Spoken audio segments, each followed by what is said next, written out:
A very good morning, dear students. As in the previous video, we have discussed about the basic organization of a computer.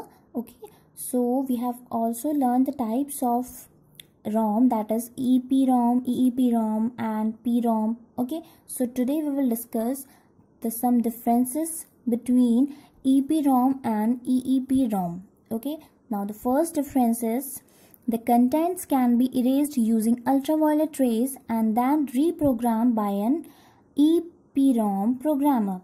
Whereas in this type of ROM, the contents can be erased by using high voltage electricity. So, जो हमारे EPROM के content होते हैं that can be erased using ultraviolet rays. हम ultraviolet rays के through अपने content को erase कर सकते हैं, ठीक है? Then reprogrammed by an EPROM programmer. उसके बाद वो उस प्रोग्राम को दोबारा से reprogram कर सकते हैं by an EPROM programmer. EPROM programmer उस प्रोग्राम को दोबारा से reprogram कर सकते हैं, ठीक है? और EEPROM में कंटेंट को इरेज करने के लिए हाई वोल्टेज इलेक्ट्रिसिटी का यूज किया जाता है. Okay, now the second difference is while erasing contents by using ultraviolet rays, the entire content has to be erased, whereas the entire contents may not be erased as it has the option to delete selective portions of memory. EPROM में हम जब ultraviolet rays का use करते हैं content को erase करने के लिए, सो वहां पे हमारा सारा ही कंटेंट इरेज हो जाता है, ठीक है? पर EEPROM में जब हम अपना कंटेंट इरेज कर रहे होते हैं हाई वोल्टेज इलेक्ट्रिसिटी के थ्रू, तो EEPROM में एक ऑप्शन होता है जिसके थ्रू हम एक सेलेक्टिव पोर्शन ही डिलीट करते हैं, ठीक है? हम उसमें सेलेक्ट कर सकते हैं कि हमें कौन सा पोर्शन मेमोरी से कंटेंट को डिलीट करना है. Okay, now the third difference is the chip needs to be physically removed from the system for erasing the bits, whereas the chip does not need to be physically removed from the system for erasing the bits. तो हमारी जो memories होती हैं वो कैसे save होती हैं? Bits में सेव होती हैं. ओके, बिट से फिर उसका बाइट बनता है, फिर उसके बाद किलोबाइट, मेगाबाइट. ओके, सो जो हम डेटा को इरेज करें, जो हम बिट्स को इरेज कर रहे हैं, the chip needs to be physically remove from the system for erasing the bits. तो हमें चिप को फिजिकली रिमूव करना होता है सिस्टम से ताकि हम बिट्स को इरेज कर सकें. बट EEPROM में हम चिप्स को फिजिकली रिमूव नहीं करते हैं सिस्टम से for erasing the bits. Bits को इरेज करने के लिए हम चिप को फिजिकली रिमूव नहीं करते हैं सिस्टम से.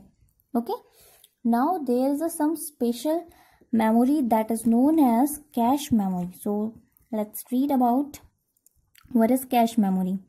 Cache memory is a special high speed memory which can either be inserted on a motherboard or made a part of the CPU. So cache memory एक special high speed memory होती है जिसमें which can either be inserted on a motherboard, जो कि या तो motherboard में inserted होती है या फिर एक CPU का part होती है, ठीक है? The CPU uses cache memory to store instructions that are repeatedly required to run programs, improving the overall system speed. So, CPU uses the cache memory. CPU क्या यूज करता है? कैश मेमोरी यूज करता है ताकि वो उसके instructions या फिर डेटा को स्टोर कर सके. That are repeatedly required to run programs. तो कंटिन्यूसली हमारे प्रोग्राम्स को रन करने के लिए कुछ इंस्ट्रक्शंस रिक्वायर्ड होते हैं, ठीक है? उन इंस्ट्रक्शंस को रिपीटेडली सेलेक्ट करके लाने के लिए, ठीक है, तो उसका हम कौन यूज करता है? CPU यूज करता है कैश मेमोरी का, ठीक है, उसको इंस्ट्रक्शंस को स्टोर करने के लिए. Improving the overall system speed, जिससे हमारी जो सिस्टम की स्पीड होती है वो इंक्रीज हो जाती है. Okay, cache is more expensive than RAM but it is well worth getting a CPU and motherboard with inbuilt cache memory in order to maximise the system performance. So cache memory हमारी बहुत ज़्यादा expensive होती है, okay, as compare to the RAM, but it is well worth getting a CPU। But अगर हम कोई एक CPU लेते हैं and motherboard with inbuilt cache memory in order to maximise the system performance. So अपने system की performance को maximise करने के बजाय अगर हम अपनी कैश मेमोरी को CPU या मदरबोर्ड में ही इनबिल्ट करवा लें, ठीक है, तो वो हमारे लिए बेटर होगा अपनी परफॉर्मेंस, सिस्टम की परफॉर्मेंस को इंक्रीज करने के लिए, ठीक है। इनबिल्ट का मीन्स है यहाँ पे कि हम इनबिल्ट मतलब जो ऑलरेडी कैश मेमोरी आपको अलग से लेनी नहीं पड़ेगी, आपके उसमें ऑलरेडी CPU या मदरबोर्ड में वो इनबिल्ट होगा, मतलब वो पहले से ही होगा, ठीक है, उसके अंदर, ठीक है। इनबिल्ट मतलब जो पहले से ही होता है। Now the second is external memory. Okay, first we have learned about the internal memories, right. Now the second is external memory. It is also known as the auxiliary memory or secondary memory. It is needed since the main memory is temporary, expensive and insufficient to store a huge amount of data.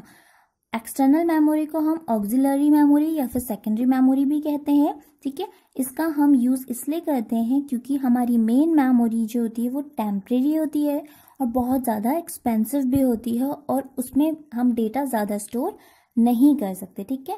Insufficient to store huge amount of data, हम ज़्यादा data उसमें store नहीं कर सकते, वो temporary होती है और एक्सपेंसिव होती है हमारी main memory, that is internal memory, ठीक है। Whenever required, the data for processing gets transferred from the secondary memory to the primary memory.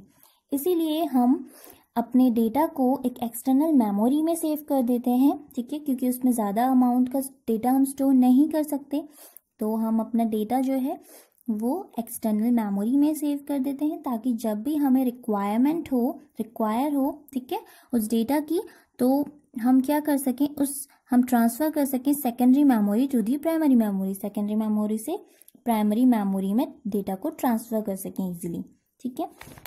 Therefore, data has to be stored separately in a secondary storage device to make it permanent and accessible for a longer duration of time. So, जो data है वो हम store कर रहे हैं अलग से secondary memory में, एक एक्सटर्नल मेमोरी डिवाइस में, जिससे हमारा डेटा परमानेंट हो जाए, मतलब परमानेंटली स्टोर हो जाए और बहुत लंबे टाइम तक के लिए हम उसे इजीली एक्सेस कर सकें, okay. Now the speed of external memory is much slower than that of the internal memory. तो हमारी यहाँ पे जो स्पीड होती है एक्सटर्नल मेमोरीज की, सेकेंडरी मेमोरीज की, वो बहुत ज़्यादा स्लो होती है as compare to the internal memory, ठीक है। इंटरनल मेमोरी की जो स्पीड होती है वो बहुत ज़्यादा होती है। Some commonly used external storage devices are hard disk, CD, DVD, pen drive, etc. So हमारे कुछ examples है external storage devices के, that are hard disk, CD, DVD, pen drive. Okay. Now, as we are learning about the components of CPU, okay, so we have already covered about the MU, okay, MU के बारे में हमने cover कर लिया है, memory unit के बारे में हम पढ़ चुके हैं। Now the second is ALU. ALU stands for Arithmetic Logical Unit. ALU is a component of CPU which performs the arithmetic and logical operations on the operands. The arithmetic operations are addition, subtraction, multiplication and division. So ALU क्या है, एक component है CPU का, ठीक है। हमारे CPU के 3 components थे, MU, ALU and CU. MU में हमने पढ़ा external and internal memories, okay, memories के बारे में पढ़ा हमने उसमें। और ALU है हमारा, ALU भी एक कंपोनेंट है CPU का which performs the arithmetic and logical operations on the operands. So हमारे ऑपरेंड्स क्या होते हैं, जैसे हमने लिखा 7 + 2, सो 7 and 2 आर अवर 2 ऑपरेंड्स, ठीक है। 7 and 2 के हमारे ऑपरेंड्स हैं, ठीक है। तो ALU क्या परफॉर्म करता है, अरिथमेटिक और लॉजिकल ऑपरेशंस, मतलब अरिथमेटिक मीन्स होते हैं हमारे, अरिथमेटिक ऑपरेशंस होते हैं addition, subtraction, multiplication and division. तो यहाँ पे हमने कौन सा अरिथमेटिक ऑपरेशन यूज किया है, एडिशन का, ठीक है। Between the operands, on the operands के बीच में हम क्या यूज करते हैं, अरिथमेटिक ऑपरेशंस या फिर कुछ लॉजिकल ऑपरेशंस यूज करते हैं। तो यहाँ पे ये 2 हमारे ऑपरेंड्स हैं और this one is our arithmetic operation. The logical operations, comparisons operations like greater, ठीक है। तो हमारे लॉजिकल ऑपरेशंस क्या होते हैं, कुछ कंपैरिजन ऑपरेशंस जैसे होते हैं, ठीक है। जैसे कि ग्रेटर का sign, less than, greater than equal to, okay, less than equal to etcetera. तो ये सारे हमारे कुछ लॉजिकल ऑपरेशंस होते हैं, ठीक है। The logical operations test various condition which are encountered during processing and allow for different actions to be taken based on results. So जो लॉजिकल ऑपरेशंस होते हैं टेस्ट वेरियस कंडीशन, तो ये किस पे बेसिस होता है, कंडीशंस पे बेस्ड होते हैं, ठीक है। तो वो वेरियस कंडीशंस को चेक करते हैं which are encounter during processing, जो किसके ड्यूरिंग आते हैं, प्रोसेसिंग के ड्यूरिंग आते हैं, and allow for different actions to be taken based on results, और रिजल्ट्स के अकॉर्डिंग वो अपने एक्शंस लेते हैं, okay. The data and the operands acts as an input for ALU and it generates the output as a result of computation.